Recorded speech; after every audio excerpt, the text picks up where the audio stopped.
I have a question for you. It's behind this door. Open the door. Oh, the things are... Hold on. Look at that. This is what I call the root cellar. It's a separate basement under... There's a side porch on our house. All right, let's back up. Let me go show you the side porch, and we'll come back here.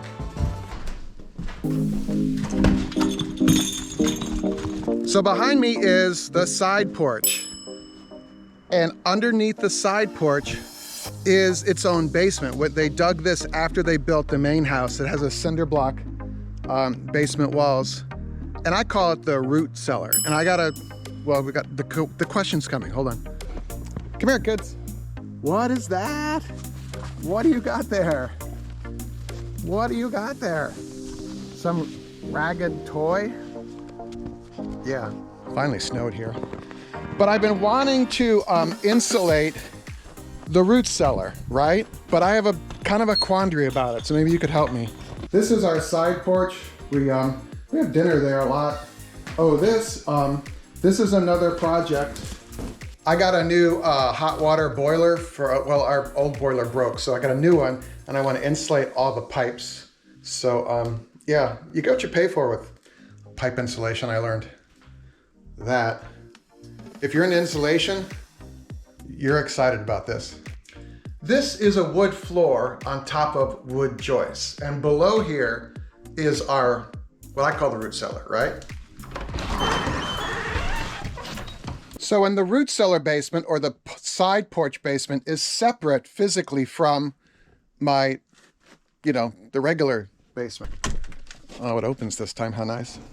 So here's what I want to do. I want to insulate this room because it's storage space. Oh, that's my reverse osmosis rig for maple syrup season. If you want to build one of these, they're really simple.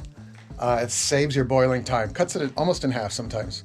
So I want to insulate this room. And my thought is this, and you tell me, what do you think, okay? I've been stockpiling some polystyrene. A couple of my contractor friends have jobs and they've got offcuts, different weird sizes. And I'm like, well, I'll take the weird size, right? And I want to drop that. And I want to put this up here. I'll attach that. Actually, let me go attach it right now. Nice. Put up the polystyrene. I can't say that word. Put up the polystyrene like that. And then, if you like spray foam, get one of these. Yeah, of course, a link could be in the show notes and the comments as well. But then we would seal this along the edges, right? So it's a nice tight seal.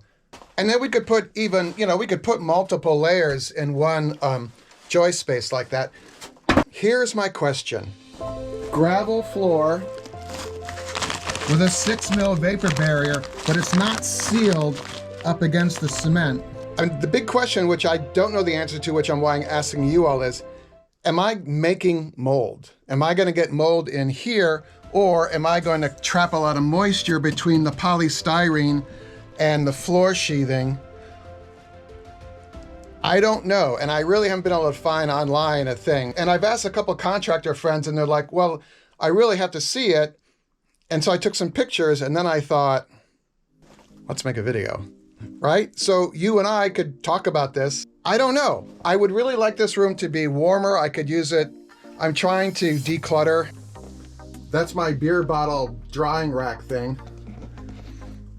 I know, a red flag, but it's time to go. I'm going to give that away. But it's a space I'd like, it would be a conditioned space. Is that the right word? Maybe even this door could stay open. I'm not sure. I'm kind of a insulation fanboy, spray foam fanboy. Yeah, that's me. But let me know. I mean, you must be an expert at this because I'm not. Am I gonna make mold? Am I gonna get trapped moisture between the polystyrene and the wood floor upstairs? Am I gonna get mold in this room? Do I need to seal that against the wall somehow? And I was like, I don't really know the answer. And then I was like, well, I'll just make a video and see what happens, right? That's life, isn't it? What is that, huh? What do you got there for me? You gonna show me that? You gonna show me that? Come on, come on.